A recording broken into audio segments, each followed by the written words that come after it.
Welcome to the Big Four Accounting Firms podcast, brought to you by big4accountingfirms.com. Now, today's podcast, I wanted to talk about the revenue numbers that came out over the past couple of weeks of Deloitte and EY. Now, one firm was able to break the $50 billion mark, which is historical for the Big Four accounting firms. And another one was able to break the 40 billion mark. I mean, it's the first time that E&Y has done that. But we still have two other Big Four accounting firms to go. We have PwC and KPMG. I'm not sure what's taking PwC so long. I think they might be managing the number, which I think brings another good question into line is who audits the auditors? Because these numbers are a bit shaky and they go up in a straight line for the most part. COVID-19 saw them hit a little bit, but nonetheless, they keep going up.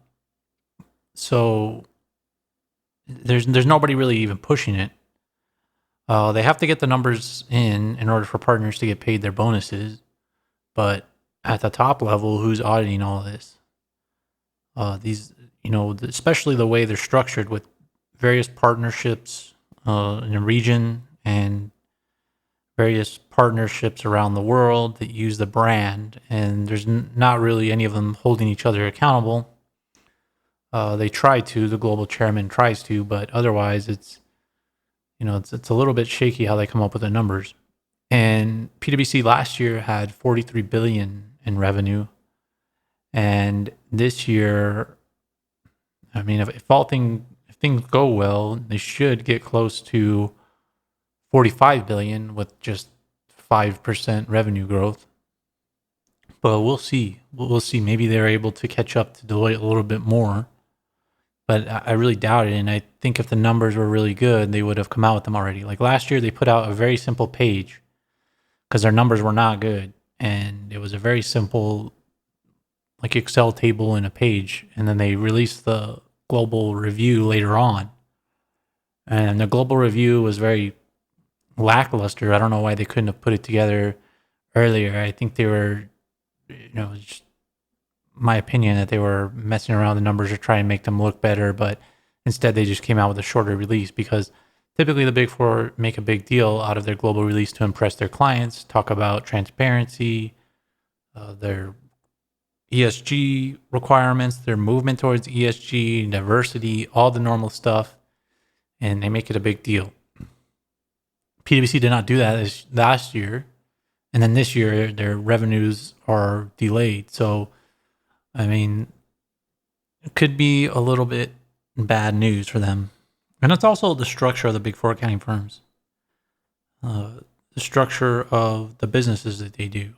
And PwC is the most heavily tilted towards audit, and they have the fewest employees out of the big three. And KPMG is a lot smaller, so I'm not really counting them, but PwC only had 284,000 employees last year, where Deloitte and E&Y have well over 300,000 at this point. So unless PwC is out there hiring like crazy, then their growth is going to be stalled. But the more they focus on audit, the less they're going to have in the consulting revenue.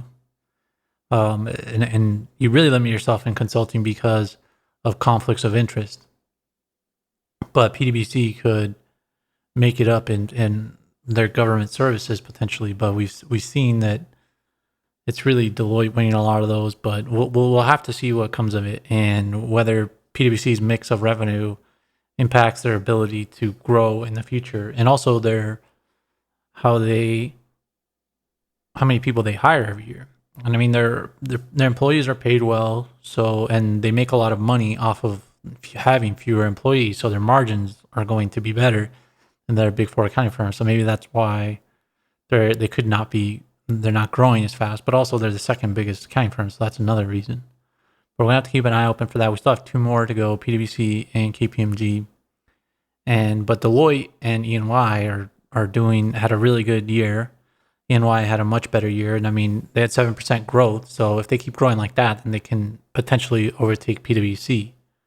But also, we'll just have to see how everything goes, because it all depends on the the growth or lack thereof of audit fees and PwC hiring more people in the consulting sector and being able to get a good margin off of those people, because Deloitte has almost 100,000 more employees. So it's going to be pretty hard to catch them unless PwC grows a lot more.